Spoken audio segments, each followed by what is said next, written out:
원어민들의 말을 듣다 보면 절대로 어려운 단어 쓰지 않고 있어. 그리고 문법도 쓰지 않는 것 같아. 근데 굉장히 구체적으로 이야기하고 중요한 건 잘 들린다는 포인트죠.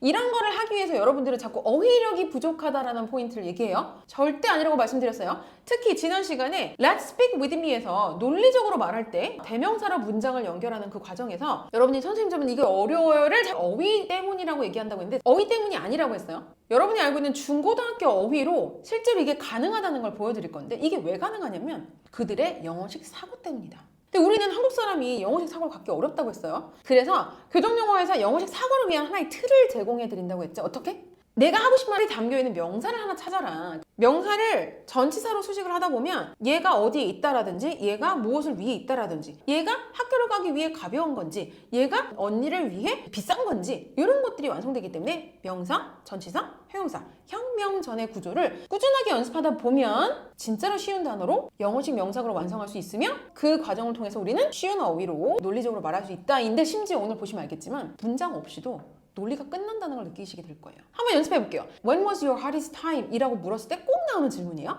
How did you overcome? 어떻게 그 어려움을 극복했나요? 중학교 수준의 어휘면 쓸 거예요. 그 수준으로 영어식 구문이 완성되는지 함께 해보자는 거죠. 자, 이 영어식 사고는 스텔라 너니까 할 수 있지 라고 자꾸 하시는 분이 계셔서 여러분처럼 교정영어 연습하시는 분과 함께 스텝 바이 스텝 만들어 가보도록 할게요. 어려운 상황을 어떻게 극복했더라? 제일 먼저 떠오르는 what은 무엇일까요? 스터디, 그죠? 우리가 어려우면 일반적으로 스터디를 해. 스터디인데 가만히 보세요. 자, 스터디 위드 북인지 스터디는 라이브러리인지 이 뒤에를 잘 수식하면 될 것 같은데 Study about the new field. 아, 그러니까 그때 아마 hard time이 뭔가 새로운 게 와서 그랬나 봐. 그래서 study인데 about the new field. 그 새로운 분야에 대해서 공부를 했던 거야. 새로운 분야에 대해서 어떻게 공부했을지 형용사를 고민하게 되거든요. 떠오르는 단어는 뭐예요? Consent. 그쵸? 그렇게 되면 형용사가 아니란 말이야. 그래서 형용사. Focus. 포커스 걔 안 돼. 왜냐면 동사도 안 된다고 했어. 그러면 계속 고민해봐. 그러면서 스터디를 포커스도 아니고 이걸 어떻게 알 수 있는 내가 아는 쉬운 영어 단어를 찾아보면 Deep study. deep study. deep study about the new field. 그러면 상담이 뭐라고 말하냐면 you mean intensive self-study about the new field. 그럼 어때? 맞아. 자, 지금 제가 피드백 드린 단어도 그렇게 어렵진 않죠? 여러분이 완성한 명사 구 자체도 어렵지 않아요. 굉장히 구체화는 잘 되어 있는 것 같은데 내가 그때 이걸 어떻게 해결했더라를 이 하나의 명사구 갖고는 힘들거든요. 그럼 추가의 명사구를 어떻게 찾느냐? 이야기를 풀어갈 때는 육하원칙이 완성이 돼야 된단 말이에요. 이 명사구 외에 또 다른 what이 있는지 또 다른 who가 있는지 또는 where, when 어떤 시간적인 부분이 되게 중요한지 아니면 이후에 나중에는 어떻게, how 또는 why라는 부분까지 언급을 해줄 수 있는데 자, self-study가 나왔단 말이에요. 가만히 그 상황을 봐요. 내가 스터디하고 있는 그 상황 안에서 또 뭐가 있나? 한번 더 찾아볼게요. 또 뭐가 보이시나요? Night. 밤이야, 밤. 그러면 night after work? 이럴 것 같아. 맞냐고 물었더니 No. 노라고? 그럼 뭐예요? 전체도 한번 써보세요. Weekdays and weekdays and weekend. weekends. 그러면 nights on weekdays and weekends. 그러면 이렇게 가죠. both A and B. even. nights even on both weekdays and weekend. 그래. 뭐가 되게 있어 보이지 않아요?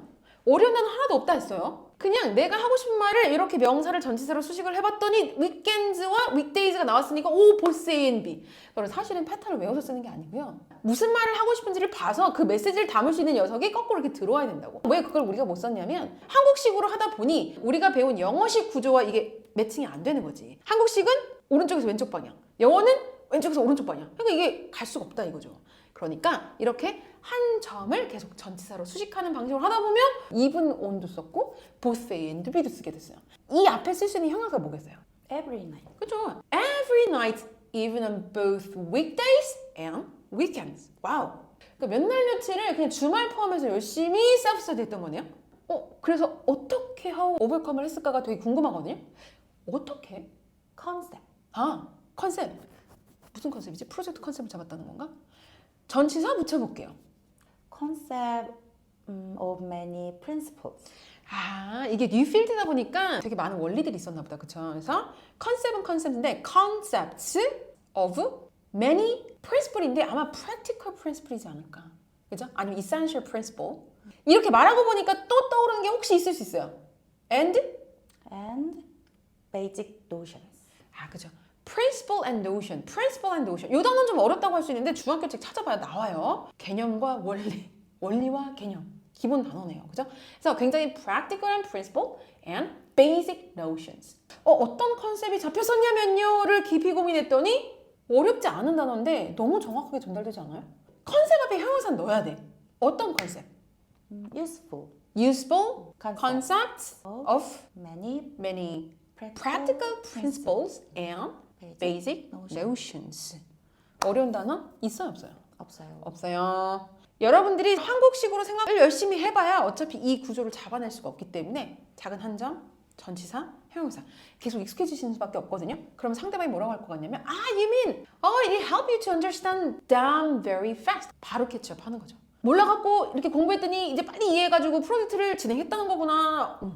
제 How to Overcome 너무 잘했네요. 문장이 없어요. 이 세 개의 명사구만으로도 영어스러운 느낌 오고 중학 필수 영단어 외엔 안 나왔다 이거죠.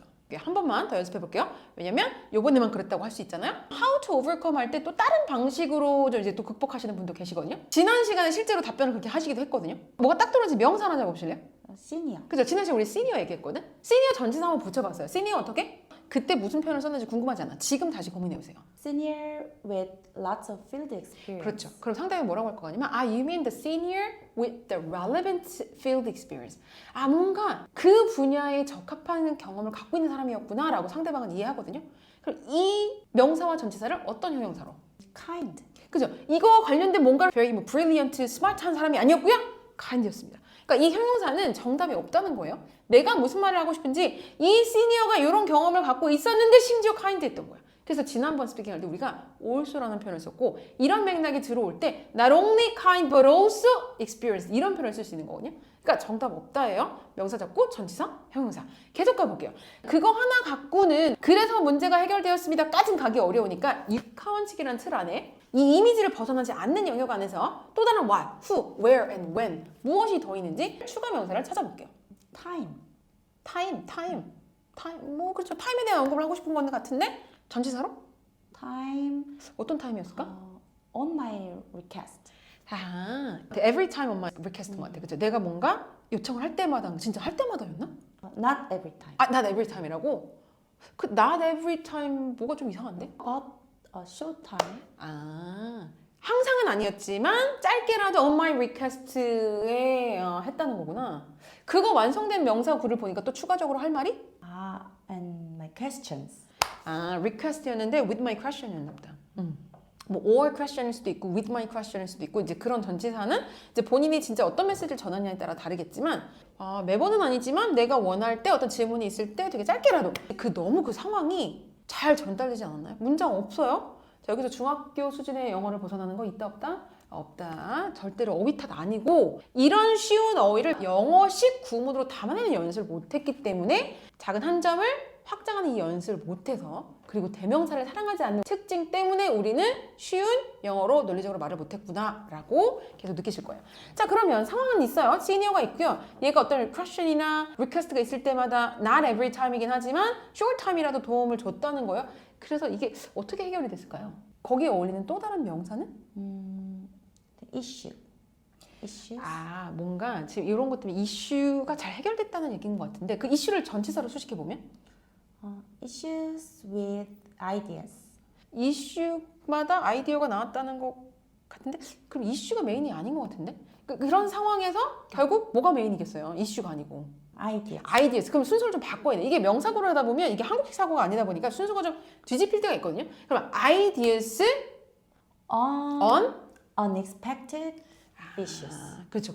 그래서 얘가 on request가 나오는구나. 얘가 뭔가 unexpected issue를 만날 때마다 on request마다 not every time이긴 했지만 short time으로 아이디어를 준 거구나. 이 완성된 걸 봤을 때 명사구를 당연히 이제 형용사로 수식을 하기도 하는데 더 담아낼 게 혹시 있나요? 아이디어만 줬나? 아니요, hint. 그럼 hints and ideas on unexpected issues in my project 이렇게 느껴지는데 혹시 그럼 앞에 어떤 형용사를 쓰실래요? Various. 되게 경험이 아까 많다 보니까 various hints and ideas on unexpected issues in my project, during my project 이렇게 얘기하면 문장 없이도 끝. 자, 지금 완성된 명사구 보세요.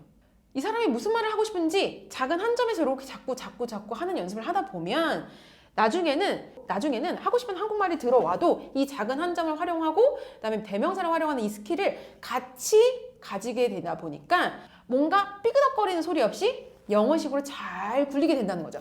그래서 지금은 하고 싶은 한국말을 잠깐 내려놓고 우리가 가지지 못한 쉬운 단어의 명사를 영어식 사고와 함께 구체화하는 이 연습을 하는 게 되게 중요하다는 거죠.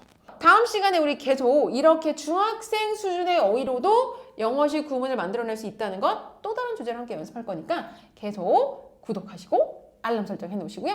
저희 다음 시간에 아마 영어 면접의 또 다른 주제를 함께 만날 것 같아요. 그럼 함께 이야기 나눠보도록 하겠습니다. See you next time. Bye bye.